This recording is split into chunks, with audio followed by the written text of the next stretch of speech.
Welcome to Hanley Foundation's Recovery Leadership Institute Summer Series. This is the 7th in our series.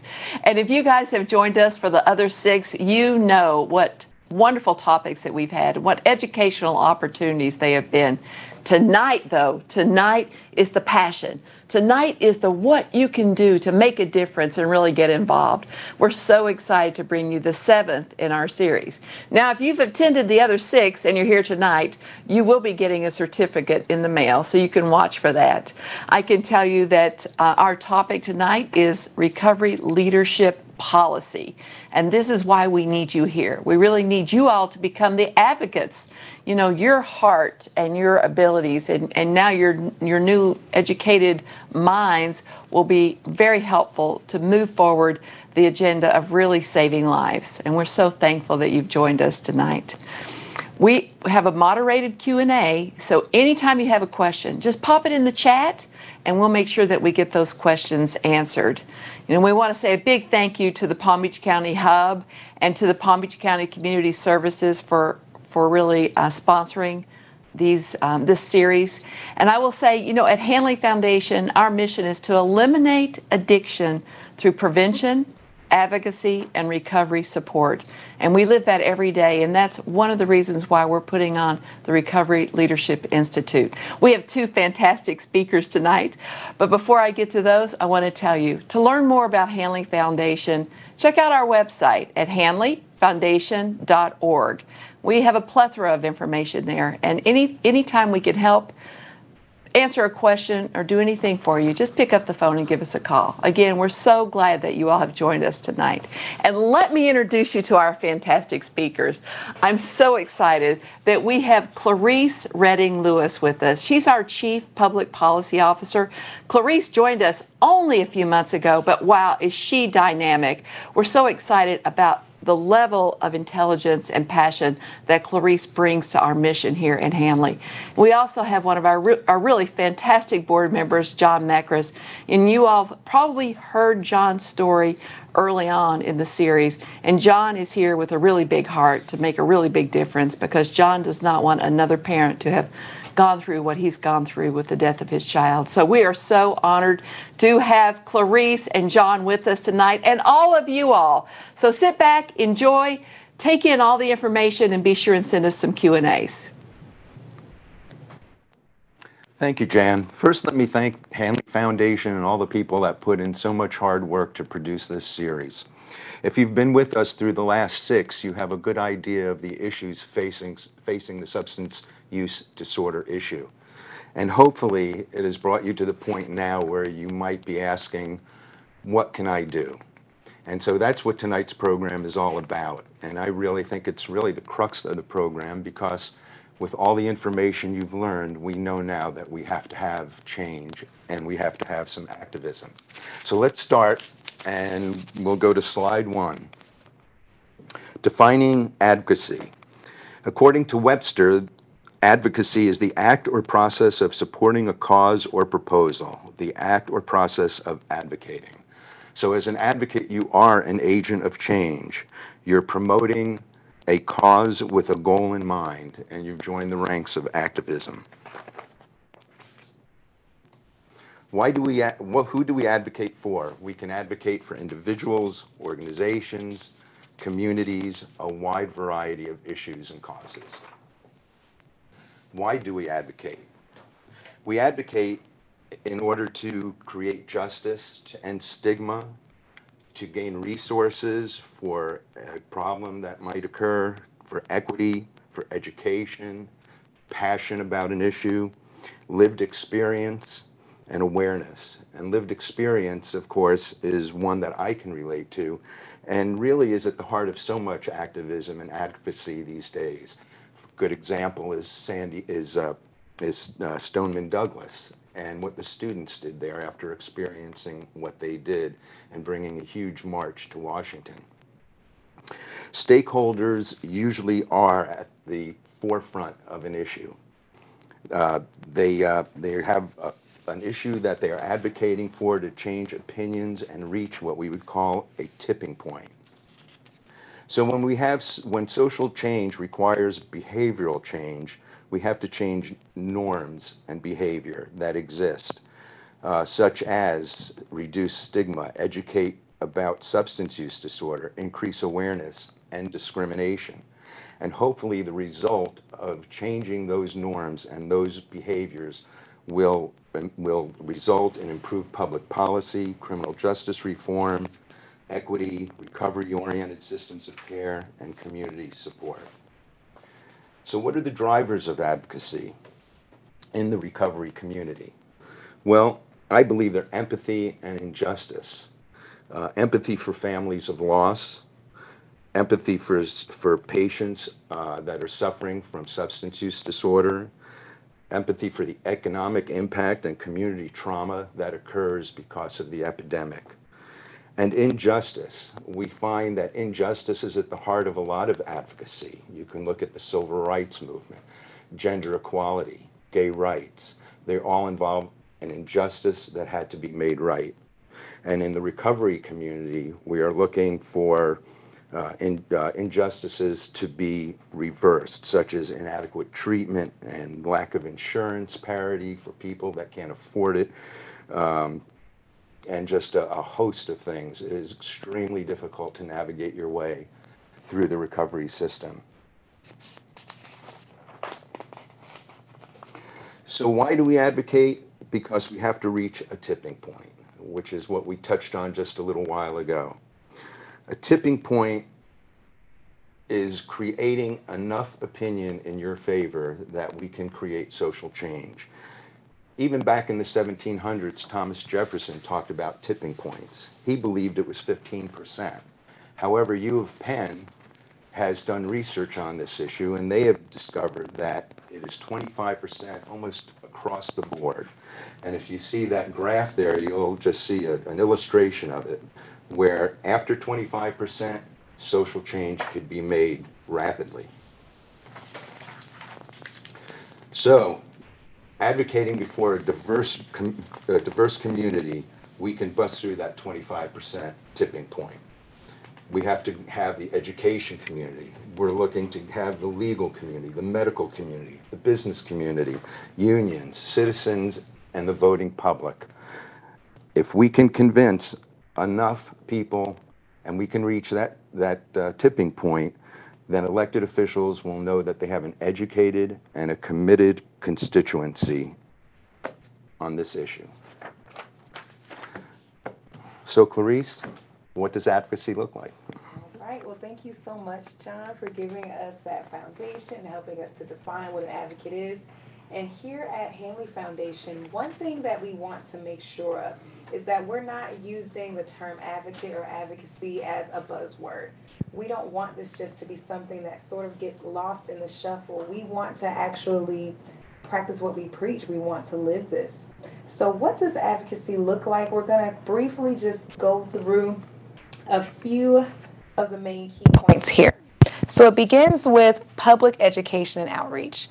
We start with a cause that we are passionate about. We start with just really a foundation, and we want to make sure that our local community is aware of what the concern is, and also aware of what needs to be changed.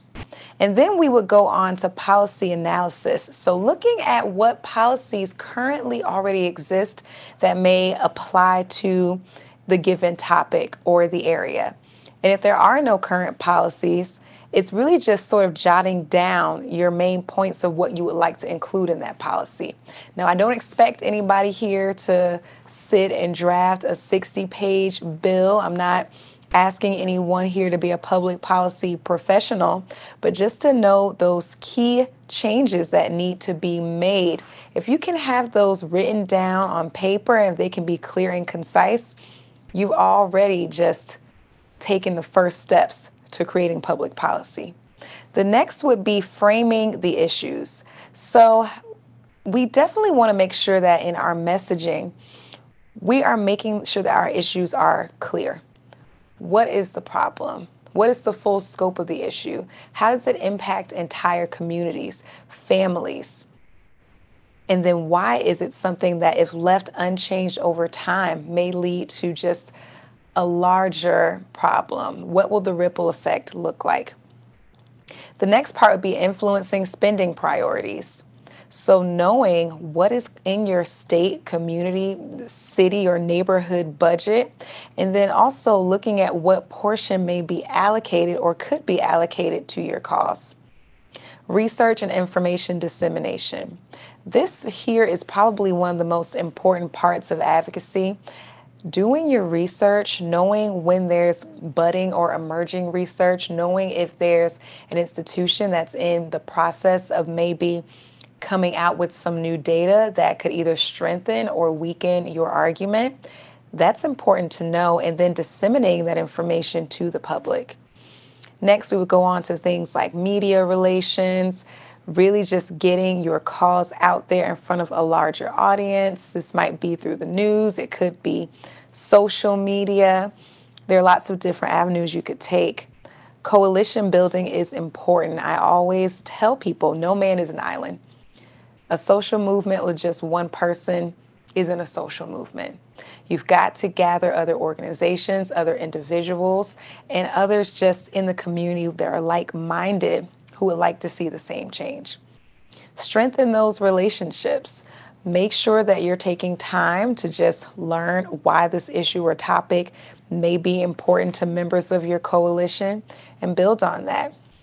Make sure that you're encouraging participation from community members, and then participate in rulemaking.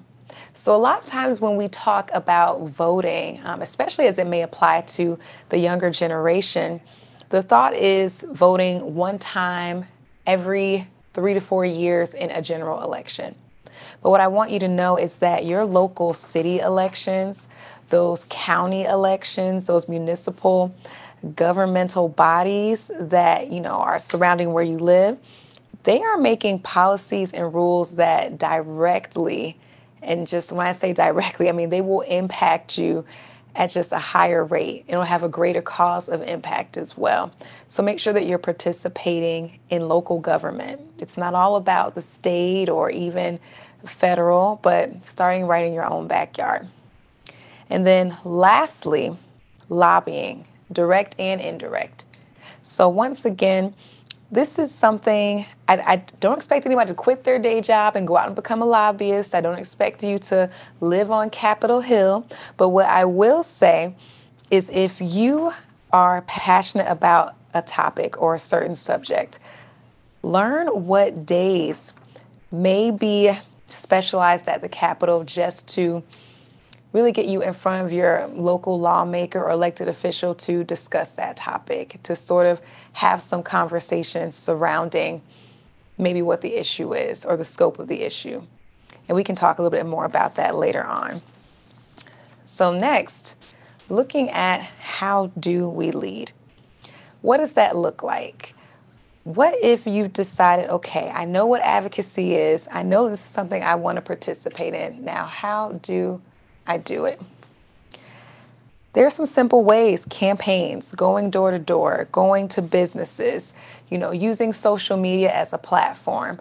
I will say we are very fortunate to be living in the age of social media because it's free. It's a free advocacy platform. If you can get on Canva and make a flyer, you can advocate on social media. So use those tools to your disposal. Hosting events, open houses, awareness events, community forums, maybe doing some type of educational series like RLI. These are ways that you can engage the community and engage the public.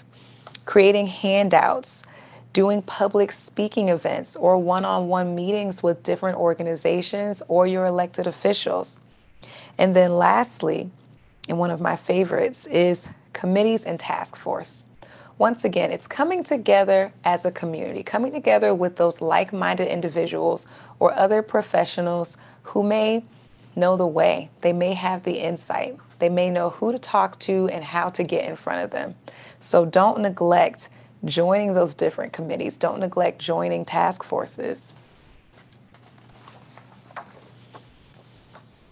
So I know some of you have been following along with us for the last 6 weeks, and you're probably wondering, why Recovery Leadership Institute? Why this? Why now? And why Hanley? Well, the first part that I like to address is the fact that Hanley is on a mission to truly eliminate addiction, and not just on the scale of prevention, not just on the scale of advocacy, but the recovery support portion as well. And we understand that that means engaging the entire community. Everyone plays a part. Everyone has a role in this. And we want to make sure that we are shaping leaders, that we are giving everyone out there who's interested access to the knowledge, to the training, and to the resources to become a recovery leader. That is important to us, which is why we've taken the time to put this series together. And this will just be the first of many projects under the Recovery Leadership Institute. So I hope that this will not be your last time engaging with us. And then the next question there is definitely why. Why is this something that we need? Well, maybe just looking at the larger scale or the larger scope of things in the past, maybe leadership has lacked a large and dedicated constituency. Perhaps people have come into the fold, they're passionate, they're on fire, and then maybe because of life's different circumstances, or maybe just due to time and scheduling conflicts, they can no longer commit. So with that being said, we want to make sure that we are putting something together that will be easy to sort of commit to and follow with. The next reason is shame. Shame, stigma, and discrimination have forced people who are in recovery into darkness and into silence. And we want to make sure that we're doing what we can to reduce the stigma. Also, educating the community that recovery is a lifelong process. This will not be complete within 28 days. It is definitely called long-term recovery for a reason. That's because this is something you engage in for life. Individuals in recovery commonly face discrimination, social shame, and that's something that we like to bring an end to. And then even just looking locally here at our state, looking over just data and assessing attitudes, Floridians may view substance use disorder as a weakness or a moral failing. And we definitely want to change the narrative surrounding that. Substance use disorder is a disease. It is no respecter of persons. It does not discriminate. And if left untreated, it definitely impacts families. Collective effect discourages individuals from coming forward to create formidable constituency.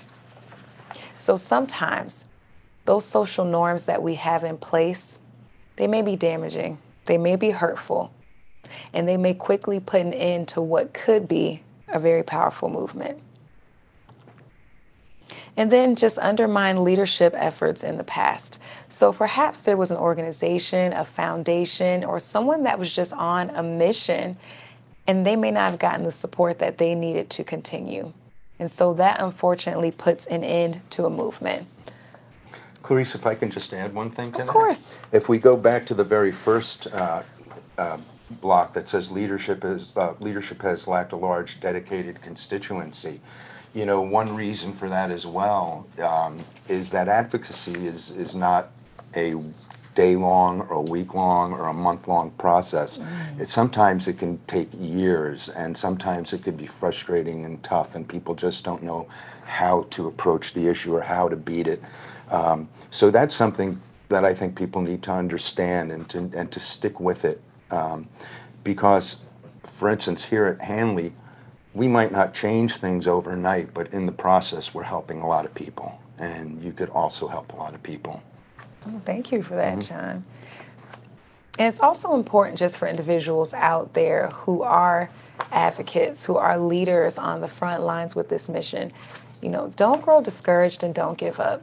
Like John said, it takes time. It may take years for us to actually see the change that we need go into effect. But we need leaders like you who are going to stay committed and who are just going to keep on the path and who are encouraging others to join along the way. So next we'll talk about building a social movement and what that really looks like. So I love that we have this sort of in a wheel. That kind of symbolizes, a continuum. This is not something that you do one time and then it ends. So you have that starting the process, you have to identify leaders. Who is going to be a person of influence to carry your mission forward? Creating that cohesive, clear, and concise message. Developing organizing practices. How will you organize? What is your method of basically recruiting followers? And how do you do that in a way that will not be offensive, that will not be jarring, but will get the job done? Amplifying your message. There are a number of ways to do this, but it's important that it is done. It can't be in a silo. We have to be able to work across systems. Acquiring the resources that we need to continue. Resources could be sweat equity, it could be time, it could be financial resources, it could be maybe a person of influence coming alongside you and just saying, hey, I support this cause and you should too. And then expanding your team. So if we really want to push an issue forward, if we really want to make a movement, we have to be able to engage as many people in our community as we can. It's being able to draw people in. So it's having a message that's palatable so that you can continually expand your team over time. Okay, creating a message. This is really important to have a concise message when you go out and you speak, you campaign, you engage other people. You want the message to be very clear that there is an end goal in mind and that change can happen. Recovery does happen. And also individual families and communities can heal. Time and money are saved. I think this is really important because one of the things that people throw in front of you as a roadblock is, we can't afford that. That's just too much. We don't have a budget for that. But really, when you create a good healthcare system and you help people recover successfully, you save a lot of time and money, and those people can in turn pay forward and contribute a lot to your community. Life improves.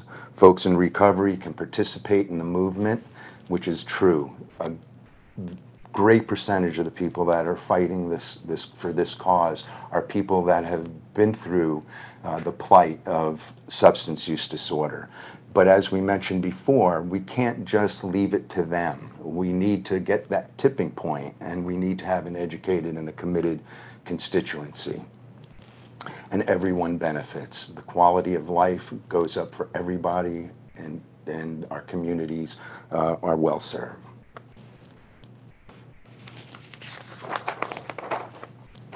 Yes, this is true. And we'll just briefly touch on what that looks like here in Palm Beach County, just building a team, what that team needs to consist of, and just where you may fall within this larger picture. So at the core, we have our advocacy leaders. This may be your organization such as Hanley Foundation. We heard not long ago from Marsha Martino over at NAMI. We heard from Dr. Dybin from Hanley Center at Origins. We heard from Donald McDonald. These would be considered advocacy leaders, those who are really putting their time, money, talent, efforts into doing the research to lead the change. Next, you would have your core team members. These are those individuals who we consider to be early adopters. So they came on board, whether it be for personal reasons, or they just may have taken an interest, or maybe they felt like this is just the right thing to do. I'm going to commit to this. I'm going to make this something that I dedicate a portion of my time to, my talent and my treasures, because I want to see change. And then from those advocacy leaders and that core team, you start to move to the outside of the circles, influencing county and state leaders, legislative leaders, district advocates. So one thing I will send out to participants who are on tonight is just that listing of the Palm Beach County Legislative Delegation, knowing who your members are in your district, knowing who represents you. This is critical.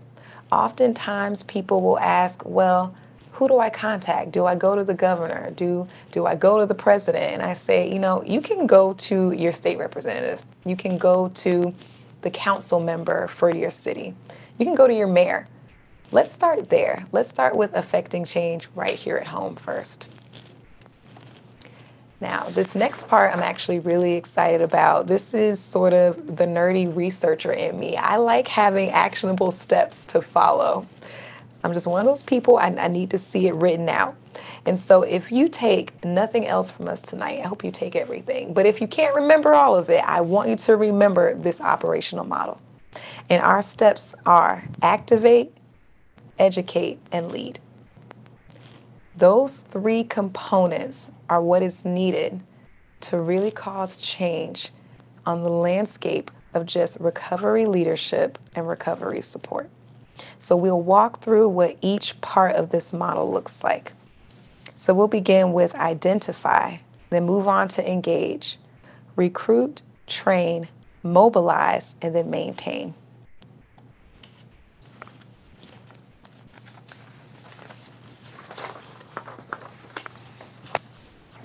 The first step, identify unusual and the usual suspects. You really never know where you're going to get your support until you go out and ask for it. Professional and personal networks, authentic, the real deal. In other words, you don't have to put on any airs or pretension, or just be honest about the issue, what faces people, and how you're going to approach it. A bird in hand is worth, well, and it's the relationship, silly. So that is just so important, is the relationships that you build and being trustworthy, knowing your issues, being confident in them, in who you are, and what your goal is. You know what, John, really quickly, I'm going to just pause and really focus on that relationship portion. One thing that I have learned is that people don't always support causes, but they support people. They support people who they know have a personal connection, people who they like, and people who they feel that they can have a real and genuine, authentic conversation with. So to be in leadership means that you have to be approachable. You have to be someone that is able to build and maintain relationships. So let's never forget that that is key to building a movement.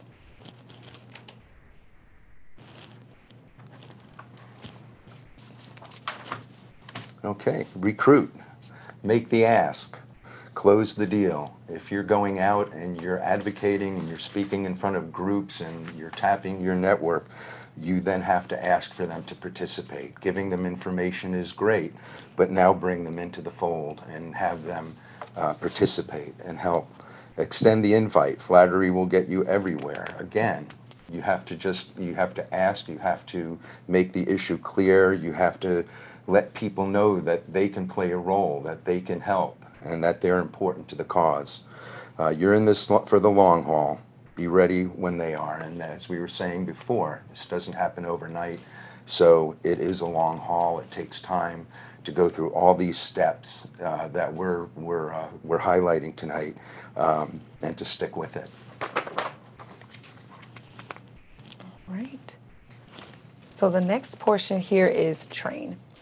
So this is going to be very important. If you're engaging, recruiting, and you're gathering all of this support and all of these followers, keep in mind that maybe not everyone has just the broad depth of knowledge that you may have on this topic or on this subject. So make sure that you have training resources available for those who really want to learn more to be better advocates.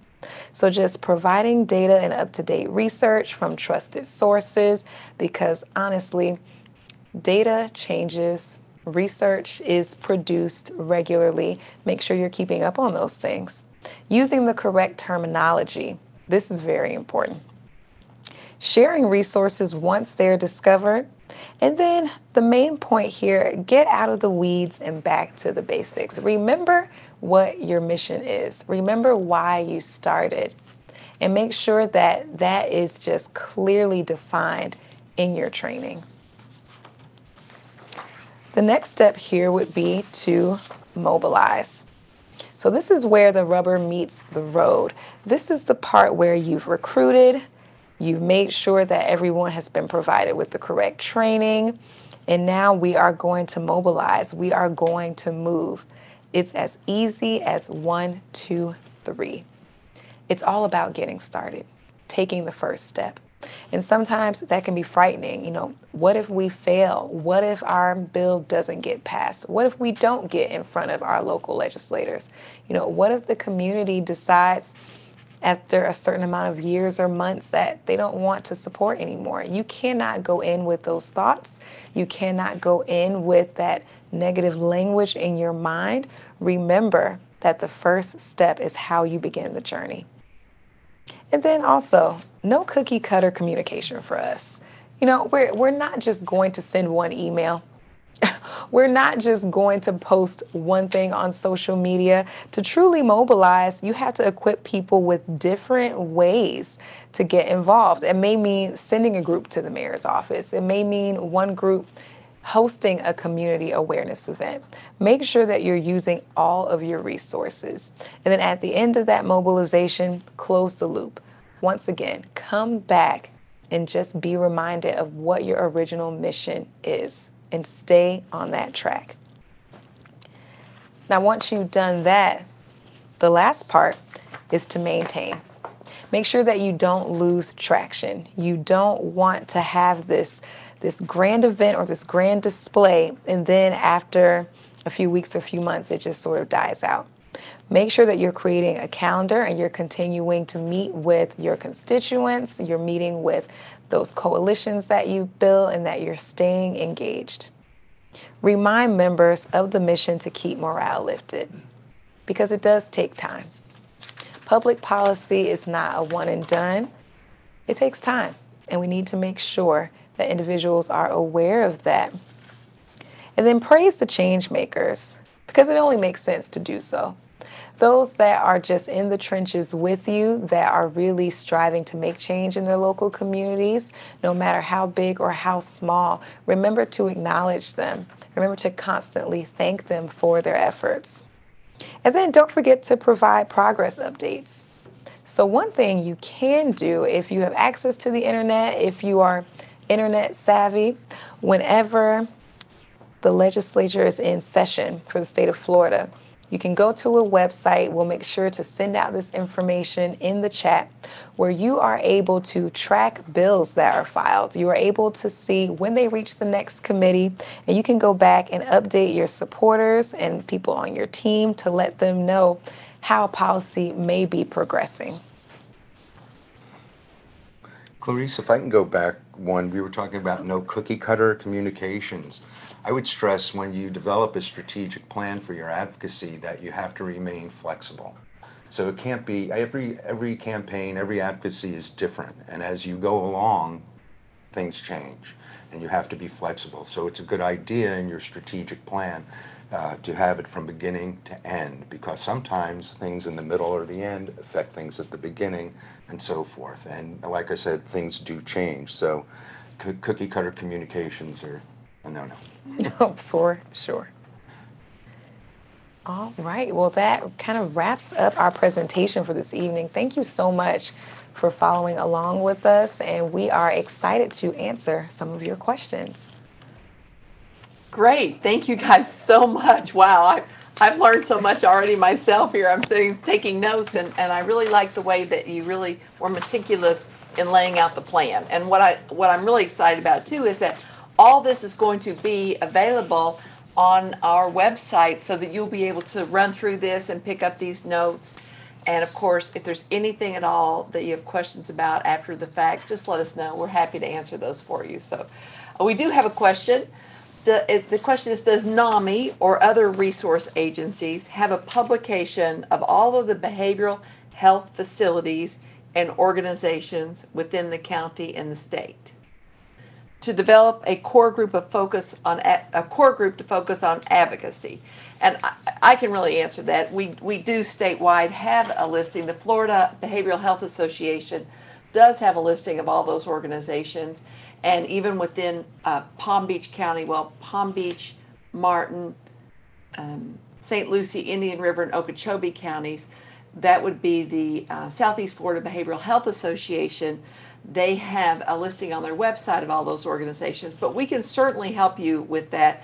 if that's something that you all want to get a hold of or need, just give us a call, go to our website, send us an email. We'll be happy to gather that information for you. But I think you're on the right track. I like it.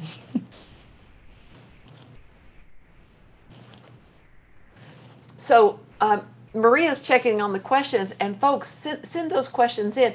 You know, I thought it was really good when you were talking, John, about, you know, the fact that you had to be flexible, right? Mm-hmm. Because you might go into a meeting with your agenda, mm-hmm. and that's it. Right. You're going to rock hard your agenda. But what happens when you get in there and their agenda is a little different?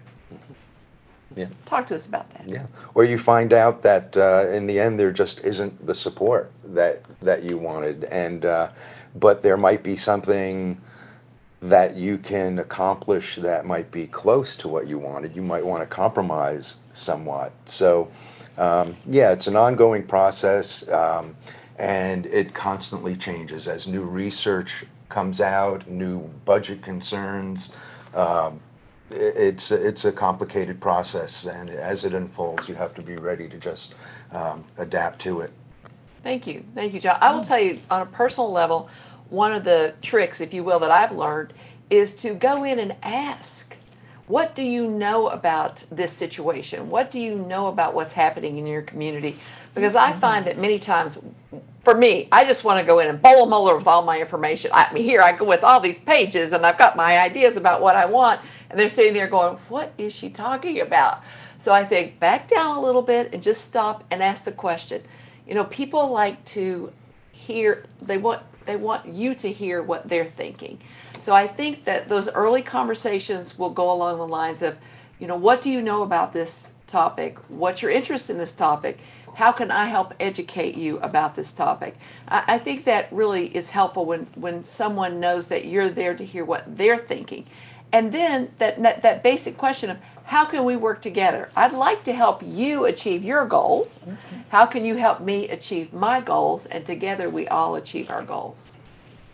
Clarice, would you like to add to that? I know you've done a lot of the advocacy in your time. Share something with us. Yes, in the short time I've been around, I've tried to be involved.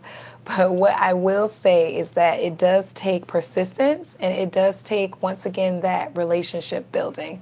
Being able to walk into a room of individuals who you may not know. And like Jan said, asking them, what do they already know?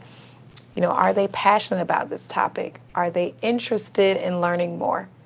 And then with that, you really begin to deep dive into the conversation, but also see what their priorities may be.